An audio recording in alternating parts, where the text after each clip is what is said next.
En los últimos días de octubre de 1808, con 250.000 hombres y sus mejores generales, Napoleón Bonaparte penetró en España.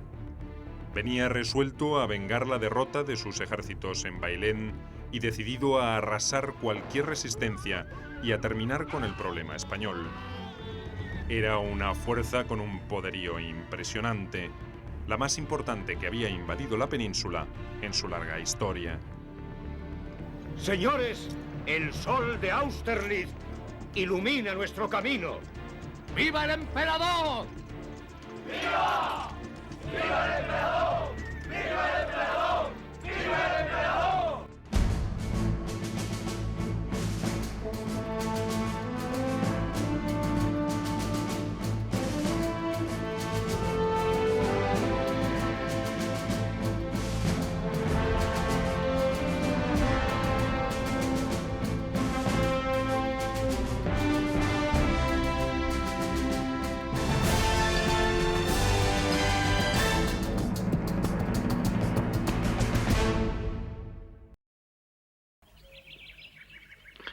Voy a revelarte el desenlace de esta intriga.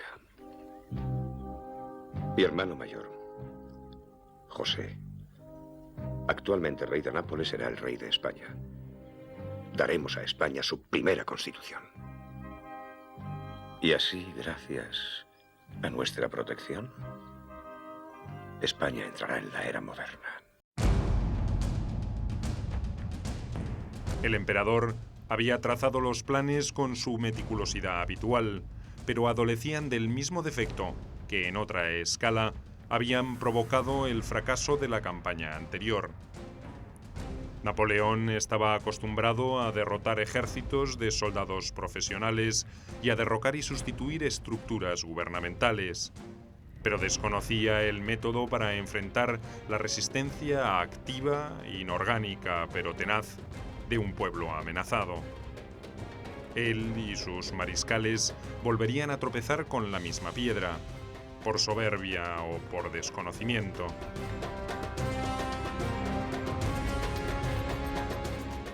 Los errores de Napoleón fundamentalmente fueron errores de cálculo.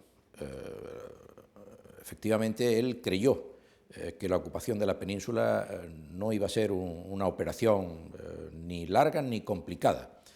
Y ese fue el error de cálculo. Sobre todo, él pretendió ocupar toda la península sin tener previsto suficientemente la comunicación entre las distintas unidades del ejército que repartió por la península.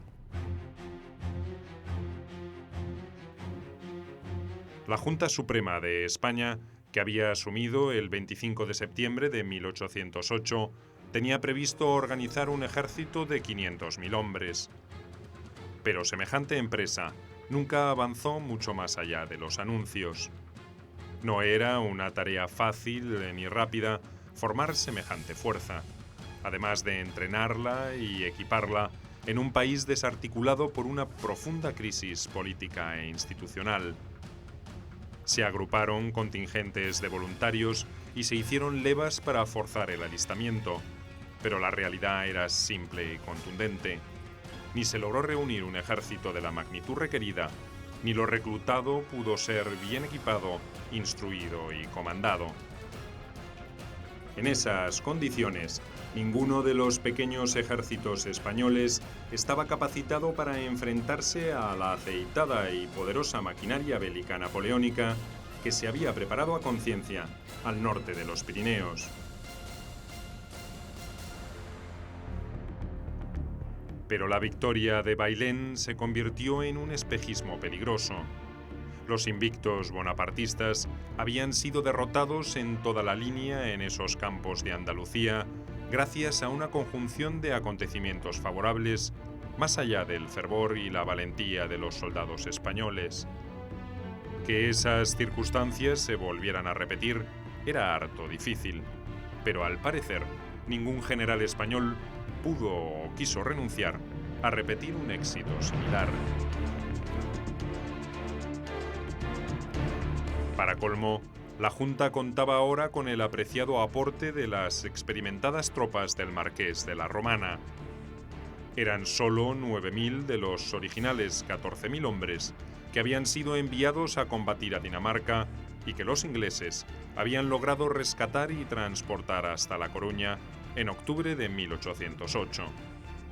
Su jefe estaba considerado como el mejor general de España y la Junta le confió el comando del ejército de la izquierda.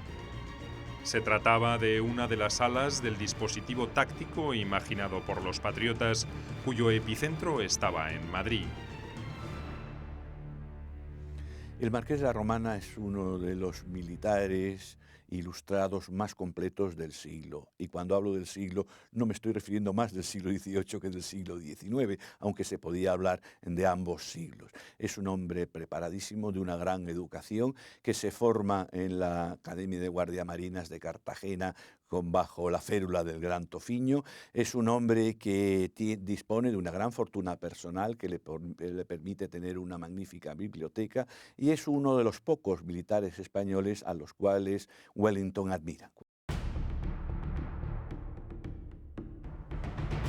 La Romana no tuvo ni tiempo ni posibilidades de intentar frenar la brutal eficacia de la ofensiva napoleónica.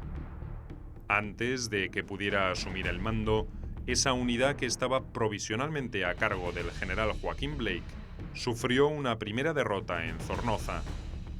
Poco después, recibió un golpe casi definitivo en Espinosa de los Monteros. Otras fuerzas españolas no tuvieron mejor suerte.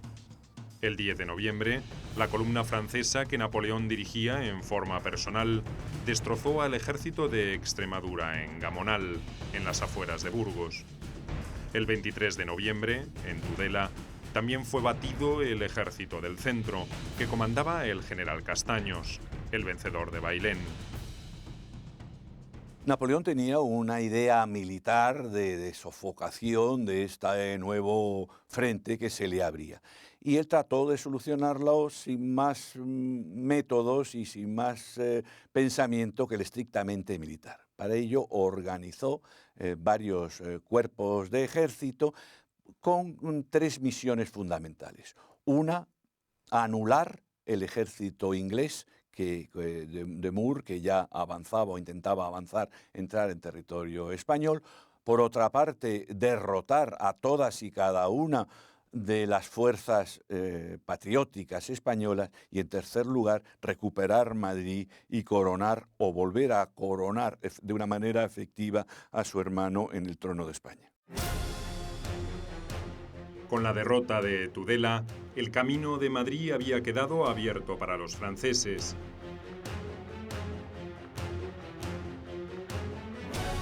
La Junta hizo un encendido llamamiento a la población de la capital para que la convirtiera en la tumba del ejército enemigo. Pero los madrileños, orgullosos de su levantamiento del 2 de mayo del año anterior, no reaccionaron de inmediato ante el peligro. Confiaban en que los soldados napoleónicos serían detenidos en los puertos de la Sierra de Guadarrama. Solo cuando a fines de noviembre el ejército imperial aplastó la resistencia patriota en el paso de Somosierra, comenzó una febril actividad para preparar las defensas urbanas. El caso es que Napoleón tiene el camino expedito y aunque sobrepasa Burgos.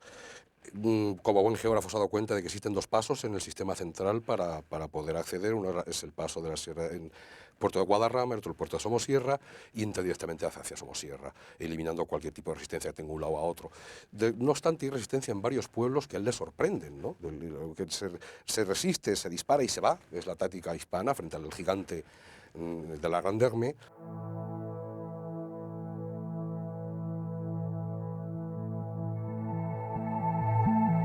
El emperador había permitido que sus soldados saquearan Burgos después de la batalla de Gamonal, una especie de advertencia a la población civil sobre las consecuencias que podría tener cualquier clase de resistencia urbana a sus ejércitos. Aunque muchos habitantes de Madrid instaban a emular la denodada resistencia de Zaragoza, la realidad era otra. La capital española no era una plaza fuerte, ni estaba rodeada de murallas medievales. Su trazado con anchas avenidas, hacía casi imposible una defensa aguerrida ante un ejército tan bien pertrechado como el napoleónico.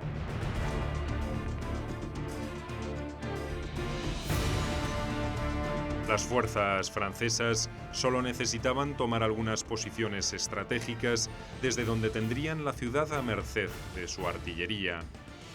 Eso fue lo que hicieron el 2 de diciembre de 1808, cuando ocuparon las alturas del Retiro.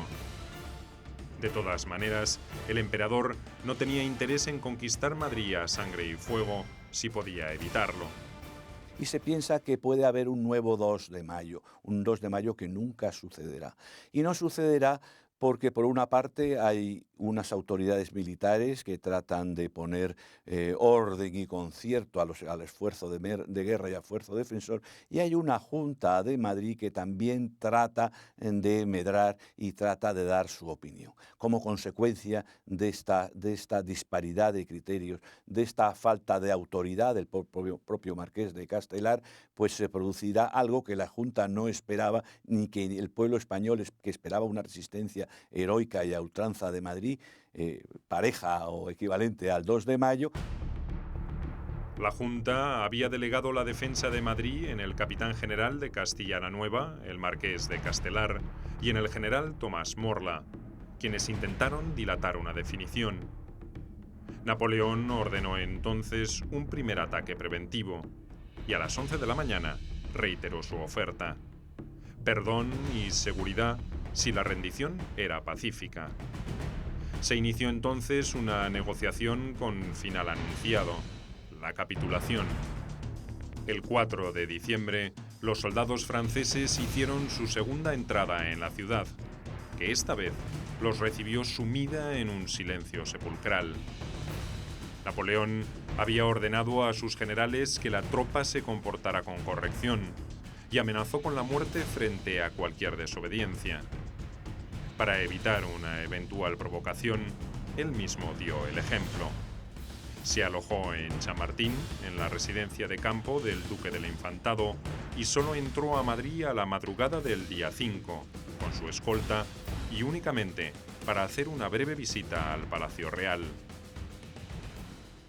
La aristocracia va a ser el puente, las élites, mejor dicho, en todos los ámbitos van a ser el puente para que las capas populares no se le levanten. De hecho, cuando el día 4 ya se abren las puertas de Madrid a los franceses y las élites empiezan a salir bien vestidas de la ciudad, la gente que está todavía entrando desde Navalcarnero, por ejemplo, para intentar resistir la gente de campo, de pueblo, contra los franceses, les apedrean. Tienen más riesgo la población sobre las élites aristocráticas que los franceses en un momento dado. Con la ocupación de la capital, Napoleón dio por virtualmente concluida su campaña en España. La Junta Suprema había huido y sus ejércitos estaban derrotados y desbandados. Era una cuestión de tiempo y de una combinación de energía militar y seducción política la pacificación del resto del territorio del reino. Por lo tanto, el mismo 4 de diciembre se abocó a preparar el terreno para que su hermano José pudiera esta vez gobernar en paz. Todo lo decreta y se porta como militar, conquistando y administrando un país enemigo. Va a ser todo un problema para José, quien quería, todo al contrario, ser un rey amado, o al menos apreciado por sus súbditos, y que no quería ser únicamente un prefecto de Napoleón en España, sino que quería ser rey de España, como decía la Constitución, por la gracia de Dios y de la Constitución. Desde Chamartín comenzaron a publicarse decretos que tenían como objetivo regenerar a España. Hay que publicar en español los decretos que firmé ayer. Abolió todos los derechos feudales, incluyendo las jurisdicciones señoriales, y liquidó la Inquisición, una institución detestada por todos los franceses hijos de la Revolución. Suprimió las aduanas interiores y redujo el número de comunidades religiosas en 2/3. Disolvió también el Consejo de Castilla, que desde la caída de la monarquía borbónica no era más que una cáscara vacía, aunque de alguna manera simbolizaba la legitimidad del rey ausente. Sus decretos no cayeron en suelo fértil. Haré felices a los españoles, aun a pesar suyo. ¿Puedo saber cómo? Acabo con la Inquisición, con los privilegios señoriales, con las aduanas interiores. De un solo plumazo conseguiré que España entre en la historia contemporánea. La población es poco alfabetizada, es muy tradicional en sus usos y automáticamente va a relacionar cualquier innovación con un atentado no solo a su forma de pensar, sino a su forma de vivir. Va a rechazarlos directamente. Va a rechazarlo directamente. La Iglesia va a ser directamente afectada por los decretos de Chamartín y por el régimen josefino. La Iglesia va a ser, de hecho, uno de los decretos es la reducción de las órdenes regulares, ¿no? La Iglesia ve desde el primer momento un enemigo en el mundo napoleónico. Napoleón, además de un brillante soldado, era un imaginativo legislador. Sabía que su conquista militar no tendría ningún asidero si no lograba modificar las bases mismas de las antiguas instituciones españolas, que a su juicio mantenían al país en el peor de los oscurantismos. Sus medidas apuntaron entonces a romper lealtades políticas dentro de España y a fortalecer las tendencias políticas más cercanas a la Francia bonapartista y a los ideales de la Revolución Francesa. El emperador imaginaba a la península como un dócil instrumento de su estrategia antibritánica, un aliado que podría proveer de recursos económicos, fuerza militar y puntos de apoyo aptos para la futura invasión de Inglaterra. Lo importante primero para él, creo yo, ha sido eliminar a los ingleses de Portugal y principalmente de Lisboa. Y para ello, contar con el apoyo de España jugando con la secular rivalidad, con altibajos, rivalidad hispano-portuguesa. La ocupación de la capital aseguraba el dominio de todo el territorio nacional.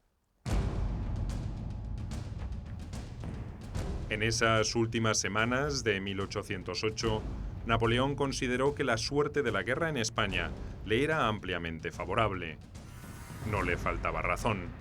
Los miembros de la Junta Suprema habían huido precipitadamente de Aranjuez en la noche del 1 al 2 de diciembre.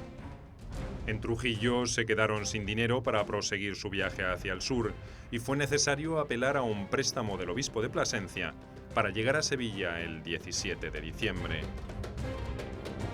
Quizá no fuera muy fácil resistir al gran ejército, porque viene con el ejército grande y no con el puñado de vagos de la primera expedición, Napoleón. Pero bueno, pues desde el punto de vista militar es un fracaso total y desde el punto de vista político es otro fracaso total. Floridablanca, presidente de esa junta, bueno, pues hay una frase de Arroyal que decía que el conde de Floridablanca sabía tanto en ciencia política como en castrar ratones. La capitulación de Madrid no era una posibilidad que hubieran previsto los patriotas en el resto de España. Los triunfos, como el de Bailén, habían hecho crecer el optimismo en forma desmesurada. Las gacetas oficiales de diferentes ciudades trataron de ocultar esa contingencia y las malas noticias llegaron con demora. A Sevilla, precediendo en pocos días a los miembros de la Junta fugitiva, y a Valencia, no lo hicieron hasta el 3 de enero de 1809. En algunos casos, esas informaciones provocaron estallidos de violencia. En Talavera, el general que debía haber defendido los pasos de Guadarrama, Benito San Juan, fue asesinado por una turba enfurecida, y el general Castaños estuvo a punto de correr idéntica suerte.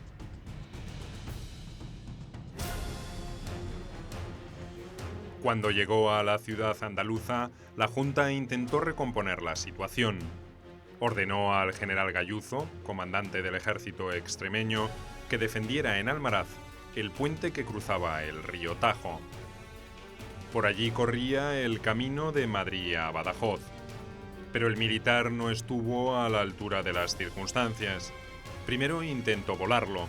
Después, cuando se enteró que una columna francesa había cruzado por otro puente río arriba, abandonó la posición y dejó solo 2 regimientos de infantería en el área. El 24 de diciembre, en 2 horas de combate, las fuerzas napoleónicas terminaron con esa débil resistencia. Realmente Gayuzo era el general del ejército de Extremadura, como ejército del centro. Después estaría el ejército de la derecha, que estaría en manos de Palafox. Junto a ello, las fuerzas del general Vives. Castaños se acerca excesivamente a Palafox en, digamos, el ángulo que se realiza entre Zaragoza y el área de Pamplona y el Ebro para intentar consolidar la posición ahí y evitar que entre las tropas imperiales. Pero en ello, la distancia que hay con Blake es muy grande y queda un hueco. Y ese hueco, en teoría, iba a estar cubierto por el general Gayuzo y los extremeños. Y sobre todo, ese hueco iba a estar cubierto por las tropas británicas de Moore, que nunca llegaron. El general Gayuzo intentó replegarse hacia el sur, pero su ejército virtualmente se desintegró por la falta de liderazgo de sus jefes. El desaliento y las sospechas cruzadas de traición atravesaban esas escuálidas formaciones donde la deserción y los motines eran moneda corriente. Una situación similar padeció el ejército del centro, que había mandado Castaños, que acabó refugiándose en los montes de Cuenca al mando del duque del Infantado. No les fue mejor a los catalanes. El general patriota, Vives, con 20.000 hombres y más entusiasmo que habilidad militar, intentó sitiar Barcelona, donde se atrincheraban 10.000 franceses a las órdenes del general Duhesme. Napoleón envió en su auxilio al general Saint-Cyr con una fuerza de 25.000 efectivos. El general Reding, el héroe de Bailén, intentó cortarle el paso en Cardedeu, pero fue derrotado sin atenuantes el 16 de diciembre. Los catalanes, con todo, volvieron a reagruparse en Molins de Rey, pero el 21 de diciembre fueron otra vez aplastados y debieron replegarse hacia Tarragona. Barcelona, por ejemplo, la ciudad estuvo en manos de los franceses desde febrero del año 1808 hasta abril de 1814. Es una ciudad ocupada donde se organiza resistencia muy importante, conspiraciones tramadas que fracasan. Es una ciudad que ofrece una resistencia total y absoluta, utilizando, cuando fracasa el ejército, digamos las organizaciones tradicionales del ejército, recurren a los somatenes y a los miqueletes, que dan un papel fundamental, y que el primer ejército que actúa aquí en Cataluña nunca se rendirá y saldrá de sus cenizas, volverá a resurgir siempre.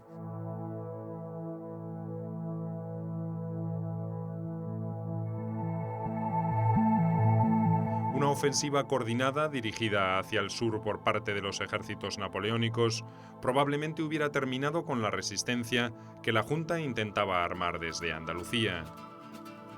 Pero por suerte, Napoleón tenía otras prioridades en el centro y en el norte del territorio peninsular, y no contaba con fuerzas suficientes como para combatir en 2 frentes al mismo tiempo. Esa demora sería decisiva para la causa española. La invasión napoleónica de España había obligado a Gran Bretaña a modificar drásticamente su estrategia en esa zona del continente europeo.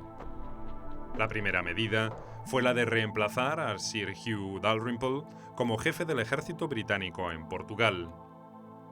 Para hacerlo, llegó el general Sir John Moore, uno de los más renombrados y competentes militares de su generación. Moore tenía previsto un desembarco en La Coruña, pero finalmente optó por hacerlo en Lisboa y desde allí marchar hacia el centro norte de España. El 13 de noviembre llegó a Salamanca, demasiado tarde como para apoyar al ejército de Castaños, que había sido derrotado pocos días antes. El comandante británico debió esperar allí la llegada de su artillería y los refuerzos mandados por el general Byrd, que había llegado a La Coruña. Y entonces se nombra a Sir John Moore, que desatendiendo los consejos del propio Wellington, en vez de desembarcar en el norte de España y cubrirse las espaldas, sigue por tierra y llega hasta Sahagún. Moore llega en un momento en que ya Napoleón ha acudido al desastre y en vez de encontrarse con lo que él esperaba, que era un flanco del ejército francés, se encuentra con el grueso del ejército francés, de manera que tiene que retirarse rápidamente hasta Coruña. Él ya lo había previsto y había expresado que si Madrid caía, como de hecho cayó, tendríamos que correr. Cuando estuvo en condiciones de operar, el 10 de diciembre de 1808, ya Madrid había capitulado, y los ejércitos imperiales planeaban atacar Extremadura y Andalucía antes de dirigirse a Portugal. Pero el 19 de diciembre, Napoleón cambió de idea. El ejército británico era pequeño pero bien equipado, aunque no lo suficiente como para enfrentarse al ataque del grueso del ejército francés. Moore, además, había desobedecido las órdenes del ministro de Guerra inglés. Estas lo limitaban a establecer una cabeza de puente en Asturias y a mantenerse a la expectativa. Él consideró que podría unirse a los ejércitos españoles para resistir el ataque napoleónico, pero como no llegó a tiempo para intentar reforzar esa defensa, quedó solo y aislado. ¿Qué iba a hacer? Podía retirarse hacia Portugal. Solución fácil y, digamos, sana. Podía poner a salvo a su ejército, ya está. La otra posibilidad fue de montar una contraofensiva. Y veía que tenía una oportunidad de hacer eso en Castilla la Vieja, porque podía atacar a las comunicaciones de Napoleón con Francia, pasando por Aranda, Lema, Burgos, etc. Avanzó en un intento de distraer a los franceses de los ejércitos españoles, de ganar tiempo. Cuando Moore se enteró que el mariscal Michael Ney, con 8.000 hombres, había desviado su marcha para atacarlo, resolvió replegarse hacia Galicia. La retirada de Moore se convirtió en huida desesperada cuando supo que a sus espaldas, además de Ney, tenía también al mariscal Jean de Diez-Soult y al propio Napoleón, con otra poderosa columna. Las tropas de Moore se comportaron como una bandada indisciplinada, más peligrosa que los franceses para los civiles españoles. Saqueaban pueblos y aldeas, alterando el ritmo de marcha que pretendía el general británico. El orgulloso y gallardo ejército británico se había transformado en una caravana de soldados desarrapados y hambrientos, forzados a caminar entre la nieve y la lluvia para salvar sus vidas. Se puede leer en las muchas memorias que publicaron los soldados y los oficiales después. Sus sufrimientos en esa marcha fueron terribles. Hambre, frío, nieve, marchas terribles de horas y horas y horas por caminos malos. Moore en un estado de pánico porque veía que había aventurado a su ejército, que podía perder todo, incluso la cabeza, que tenía que evitar un desastre, por eso pidió a marchas enormes de sus soldados, un cansancio tremendo. Perdieron los ingleses como 5.000 soldados. El mariscal Soult había tomado el mando de los franceses después de que Napoleón resolviera abandonar la persecución para retornar a Francia urgido por asuntos de Estado.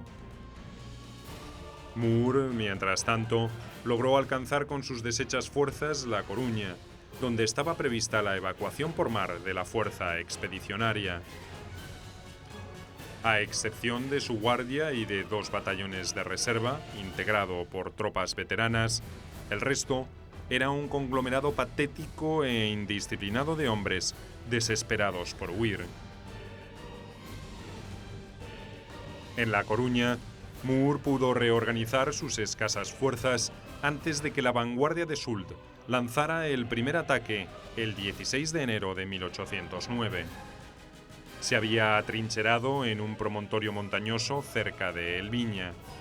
Durante 3 horas, los franceses atacaron y los ingleses contraatacaron desde fuertes posiciones defensivas. Tenían que mantener abierto el camino hacia La Coruña, donde estaban amarrando los buques que los rescatarían para llevarlos a Inglaterra. Fue una batalla dura y sangrienta donde ninguno de los bandos logró sacar ventaja. Moore, alcanzado por una bala de cañón que le arrancó el brazo, murió poco después de concluido el enfrentamiento. Al caer la noche, los ingleses encendieron fogatas e hicieron creer a sus enemigos que se estaban preparando para resistir un largo asedio. En realidad, al amparo de la oscuridad, se replegaron hacia la rada y embarcaron. Habían perdido alrededor de 800 hombres en esa batalla. Un golpe durísimo para el prestigio de las armas británicas y para los patriotas, que se veían privados de un aliado no querido, pero necesario.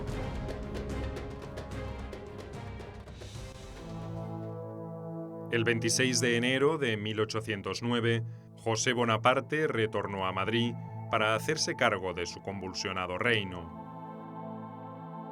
El 7 de enero, Napoleón había dirigido una fulmínea proclama a los españoles. O cesaban su resistencia y reconocían a su nuevo rey, o se arriesgaban a ser lisa y llanamente anexionados a Francia. Era una provocación directa al orgullo hispánico. Un error que un diplomático inteligente como José no podía dejar de advertir. Irritado, al día siguiente, el 8 de enero, José envió a su hermano una carta donde renunciaba a la corona española. Napoleón ni siquiera se dignó a contestarle. Sin el control de las operaciones militares y sin dinero suficiente como para encarar una política de seducción y de pacificación, José sentía que no tenía muchas posibilidades de modificar la percepción que sus súbditos tenían sobre él. El pueblo lo bautizaría como Pepe Botella por una supuesta afición al alcohol que no tenía, o como Pepe Plazuela por su interés en modificar el paisaje urbano de Madrid con nuevos espacios públicos. En realidad, José Bonaparte era un político avezado con una clara tendencia a la moderación y convencido de la necesidad de dotar a España de un sistema político más moderno y eficiente. El régimen que pretende José es un régimen de prolongación de la Ilustración, pero a la francesa. Centralizar la cuestión de Hacienda, centralizar los impuestos, animar el comercio con un nuevo código comercial, reanudar las labores del Banco de San Carlos, en cuestión de educación crear liceos e incluso volver a abrir las sociedades de amigos del país, es decir, un hombre abierto a la sociedad civil. Por decirlo así, es mucho más civilista que militarista. José Bonaparte contó con el apoyo de un grupo de partidarios de la Ilustración que habían luchado más o menos abiertamente contra el antiguo régimen desde el estallido de la Revolución Francesa. Se les conocería como los afrancesados y de alguna manera constituían una parte destacada de la intelectualidad española de la época. Habían participado en la confección de la Constitución o Estatuto de Bayona, proclamada por Napoleón el 7 de julio de 1808. Ese estatuto era un cuerpo legislativo progresista para la realidad de España, pero nunca pudo ponerse en funcionamiento. Los afrancesados fueron aquellos españoles que aceptaron la monarquía de José Bonaparte.